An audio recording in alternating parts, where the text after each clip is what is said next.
Best feature film promoting national, social and environmental values goes to the Hindi film Sam Bahadur for its stirring tribute to courage, integrity and patriotism through the life of Field Marshal Sam Manekshaw, and thereby evoking deep respect for India's military legacy. Producer is Unilaser Ventures Private Limited. Director Meghna Gulzar.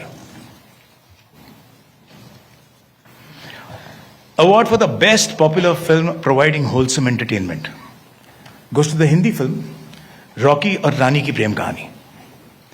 A heartwarming celebration of cultural fusion and social understanding, the film uses sharp writing and vibrant storytelling to challenge stereotypes, tackling issues like fact-shaming, misogyny, and cancel culture with wit and warmth. Producer Dharma Productions Private Limited. Director Karan Johar. Best debut film of a director.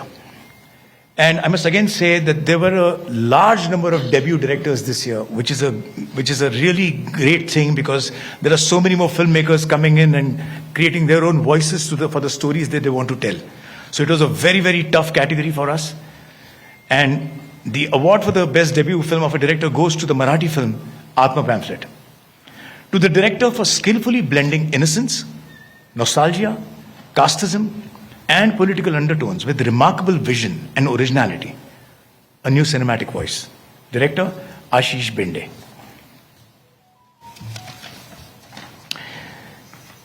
Coming to the last award of the evening, rather the National Film Awards 2023. Best feature film goes to the Hindi film 12th Fail. Awarded to the film for delivering an emotionally stirring narrative that spotlighted education, grit and systemic change, imbuing a humanistic depth that elevated it above conventional biopics. Producer VC Films LLP and the director Vidhu Vinod Chopra ji. Thank you. Thank you. ദേശീയ ചലച്ചിത്ര പുരസ്കാരങ്ങളാണ് പ്രഖ്യാപിച്ചിരിക്കുന്നത്. മലയാളിയെ സംബന്ധിച്ചും ഏറ്റവും അഭിമാനകരമായ ഒരു നിമിഷത്തിൽ തന്നെയാണ് നിൽക്കുന്നത്. ദേശീയ ചലച്ചിത്ര പുരസ്കാരം മികച്ച നടിയായി റാണി മുഖർജിയെയും മികച്ച നടനായി വിക്രം വാസിയും ഒപ്പം ഷാരൂഖ് ഖാനും 2 പുരസ്കാരമാണ് മികച്ച നടനുള്ള പുരസ്കാരം പങ്കിട്ടിരിക്കുന്നത്. ഒപ്പം മികച്ച സഹനടിയായി ഉർവശി ഉള്ളൊഴുക്കുന്ന ചിത്രത്തിലെ മികച്ച പ്രകടനത്തിന് ഉർവശിയും, ഒപ്പം പൂക്കാലം എന്ന ചിത്രത്തിലെ മികച്ച പ്രകടനം കാഴ്ചവെച്ച് വിജയരാഘവനും മികച്ച സഹനടനായി തിരഞ്ഞെടുക്കപ്പെട്ടിരിക്കുകയാണ്. അനൂപ് ഷൺമുഖനാണ് വിശദാംശങ്ങളുമായി ചേരുന്നത്. അനൂപ്, നേരത്തെ ലിസ്റ്റിലുണ്ടായിരുന്ന 2 പേർ തന്നെ, റാണി മുഖർജി മികച്ച നടിയായും മികച്ച നടനായി വിക്രം വാസിയും ഒപ്പം ഷാരൂഖ് ഖാനും കൂടി എത്തുന്നു. ഒപ്പം മലയാളിക്ക് ഏറ്റവും അഭിമാനകരമായ നിമിഷമാണ് ഉർവശിയും ഒപ്പം വിജയരാഘവനും സഹനടിയും നടനുമായി തിരഞ്ഞെടുക്കപ്പെട്ടിരിക്കുകയാണ്. ഉർവശിയെ എടുത്തു പറയുകയാണെങ്കിൽ ഏറ്റവും മിതമായ അളവിൽ ആ കഥാപാത്രത്തെ പൂർണ്ണമായും ഉൾക്കൊണ്ടുള്ള അഭിനയമെന്നാണ് ജൂറി എടുത്തു പറഞ്ഞത്. എന്തൊക്കെയാണ് കൂടുതൽ വിവരങ്ങൾ? ആര്യ, തീർച്ചയായിട്ടും ഏറ്റവും അഭിമാനം തോന്നുന്ന നിമിഷങ്ങളിൽ തന്നെയാണ് നമ്മൾ കടന്നു പോകുന്നത്, പ്രത്യേകിച്ച് മലയാള ചലച്ചിത്ര രംഗം. അതിൽ 2 സീനിയർ ആക്ടേഴ്സിനെ അവർ അംഗീകരിച്ചിരിക്കുന്നു ദേശീയ തലത്തിൽ ഒരിക്കൽ കൂടി എന്നത്. അതിൽ വിജയരാഘവൻ്റെ കാര്യം ഒരിക്കൽ കൂടി എടുത്തു പറയുക. അദ്ദേഹത്തിൻ്റെ പുരസ്കാര ലബ്ധി ഇതാദ്യമായിട്ട് വരുന്നു എന്നുള്ള കാര്യം നമ്മൾ എടുത്തു പറയണം.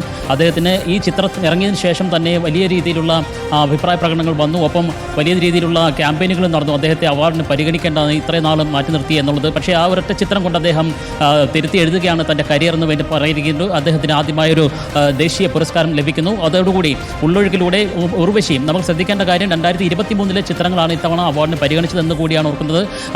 ഉള്ളൊഴുക്കിലൂടെയും പൂക്കാലത്തിലൂടെയും വീണ്ടും അവാർഡിൻ്റെ ഒരു പൂക്കാലം തന്നെ വരുന്നു നമ്മളിലേക്ക്. ഉർവശിയുടെ കാര്യം പ്രത്യേകിച്ച് ജൂറി ചെയർമാൻ എടുത്തു പറയുകയുണ്ടായി. ആ ഒരു ഇമോഷണൽ ട്രാക്ക്, ആ ഒരു ഇമോഷണൽ ഡ്രാമ, അതിൻ്റെ എല്ലാ വൈകാരിക തലങ്ങളെയും സ്പർശിച്ചുകൊണ്ട് ആ സീനിയർ ആക്ട്രസ് അതിൻ്റെ മികച്ച രീതിയിലുള്ള പ്രകടനം കാഴ്ചവെച്ചിരിക്കുന്നു. ആ സിനിമയുടെ നട്ടിൽ തന്നെയായിട്ടുള്ള പ്രകടനം തന്നെയാണ് അതെന്നാണ് എടുത്തു പറഞ്ഞൊരു കാര്യം എന്ന് പറയുന്നത്. അതുപോലെ വിജയരാഘവൻ്റെ കാര്യത്തിലും അത്തരത്തിലുള്ള പ്രശംസനീയമായിട്ടുള്ള വാക്കുകൾ അദ്ദേഹത്തിൽ നിന്നും ജൂറി ചെയർമാനിൽ നിന്നും വന്നു.